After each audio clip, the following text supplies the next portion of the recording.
Introduction to Ezekiel. Catastrophe strikes and a person's world falls apart. People respond variously, but two of the more common responses are denial and despair. Denial refuses to acknowledge the catastrophe. It shuts its eyes tight or looks the other way. It manages to act as if everything is going to be just fine. It takes refuge in distractions and lies and fantasies. Despair is paralyzed by the catastrophe and accepts it as the end of the world. It is unwilling to do anything, concluding that life for all intents and purposes is over. Despair listlessly closes its eyes to a world in which all color has drained out, a world gone dead. Among biblical writers, Ezekiel is our master at dealing with catastrophe. When catastrophe struck, it was the 6th century BC invasion of Israel by Babylon. Denial was the primary response.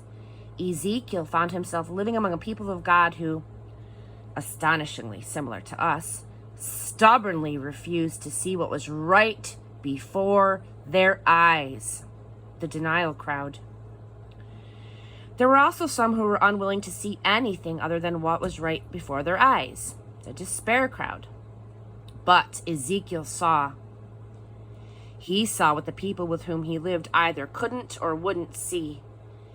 He saw in wild and unforgettable images, elaborated in exuberant detail, God at work in a catastrophic era.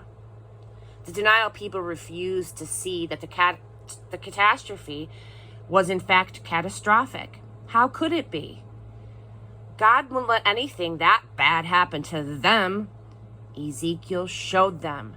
He showed them that, yes, there was catastrophe, but God was at work in the catastrophe, sovereignly using the catastrophe.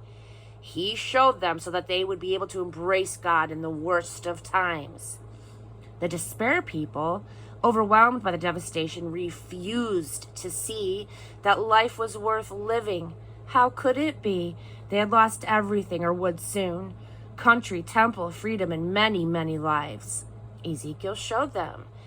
He showed them that God was and would be at work in the wreckage and rubble, sovereignly using the disaster to create a new people of God.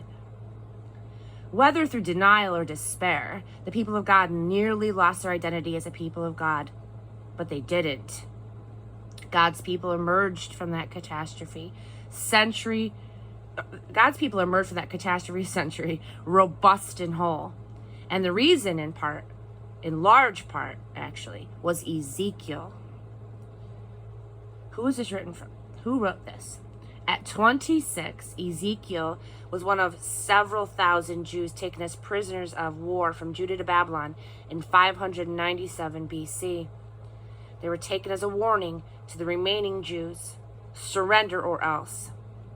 Ezekiel was supposed to become a priest, but that was temple work, and the temple was back in Jerusalem 900 miles away. He was never going to see that temple again. No home, no career. So he gave himself to a new assignment, combating denial and despair. This is 2.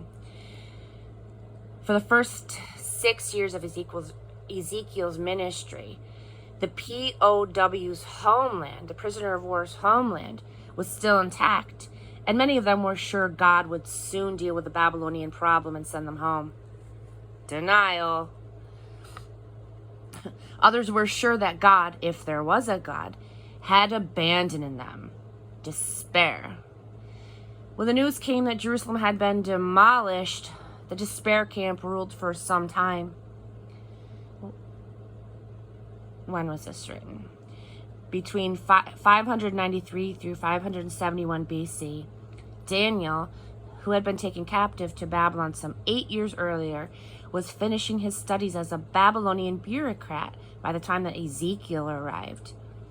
The much older Jeremiah was still back in Jerusalem trying to stop the catastrophe both he and Ezekiel knew was inevitable. In distant China, Lao Tse was probably born around this time. Lao Tse wrote the Tao Te Ching, and his philosophy is now called Taoism. He taught followers to become virtuous by deeply experiencing their oneness with nature and all things. He wanted them to be brave and generous spontaneously, without worrying about right and wrong or about what other people thought. He didn't believe in a god or gods. That was a being with a personality or a sense of justice. Taoists loved paradox. A classic Taoist story is about a man who dreams he's a butterfly and then wakes up and wonders if he's a man who dreamed he was a butterfly or a butterfly dreaming that he's a man.